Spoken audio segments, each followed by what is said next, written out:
So what I'm going to show you here is how to construct two diagrams, one diagram with two parts to demonstrate refraction in different shaped objects. Now I want you to draw two shapes, one of which is a sort of squarey rectangular block. I'm not too worried about the exact dimensions of it, as long as it's roughly the same as mine. And the other one is a triangle. And again, as long as the dimensions are roughly the same as mine, you're okay.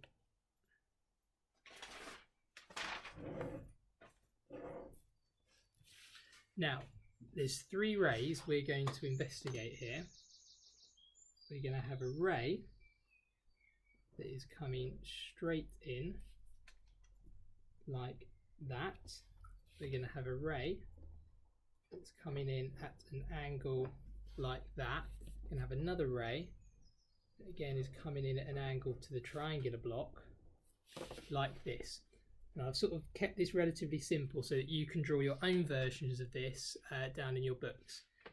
Now, what's important here is that these are made of glass, and outside that is air. So inside these shapes is a glass block, that's a high refractive index. Outside is air, all of the space outside is air, so it's a lower refractive index. Now, what we know is that when you get light travelling from a low refractive index to a high refractive index, so air to glass, light will bend towards the normal because it slows down, and on the way out bend away from the normal because it speeds up again. Now, in this case here, the normal is at 90 degrees to the surface, and that line is also at 90 degrees to the surface. So a sort of condition there, special rule, is that if it's at 90 degrees to the surface, that will go straight through. In this middle section, the light has slowed down, but it won't change direction because it's traveling along the normal. Now down here, if I draw a normal, you can use a protractor for this, but what I'm using is the lines on the ruler, so I'm making sure that's lined up there, which means that that is 90 degrees. So that is your normal line. If I want to, I can label that as such. And what happens here is your light bends towards the normal. The way I'm going to show that, and get my hand out of the way, no, just do this, is bend the ruler, so the light bending towards the normal. At this point, I'm not too worried about exactly how much it does that. I just want to show a diagram, or produce a diagram to show that it does bend towards the normal. And I'm going to put another an arrow on that to show the direction of that. Now, as the light comes out of the block, if I draw a normal on it,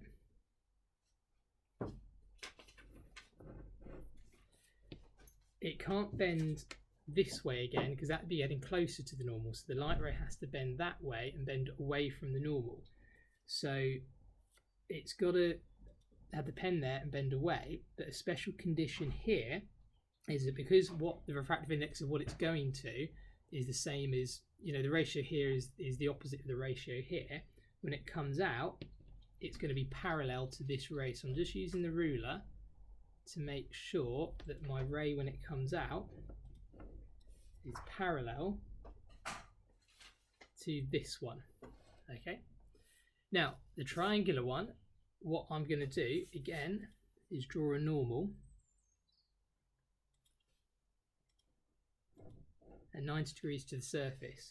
So as the light ray enters the block, it's going to bend towards the normal like that. And you can see that because if this is the incident angle here, then that is the reflected angle. So this is the normal to the ray, normal to the ray. The reflected angle is smaller. So that's met the condition that your light ray is bent towards the normal. Put an arrow on that, show that's a light ray. Now again, on the way out, the light ray needs to bend away from the normal. But if you think about it, it has to bend away from the normal, and there's the normal there. So it's not going to go up like the rectangular block did. In this case, it's actually going to bend down and be away from the normal like that. So in this case, see, the incident angle is smaller than the reflected angle, and that meets that condition. So that can be a little bit tricky to get your head around, but if you think about it, it does make sense. And again, I'll just draw instant, reflected, instant, and reflected angles, and treat each boundary as its own scenario there. Okay.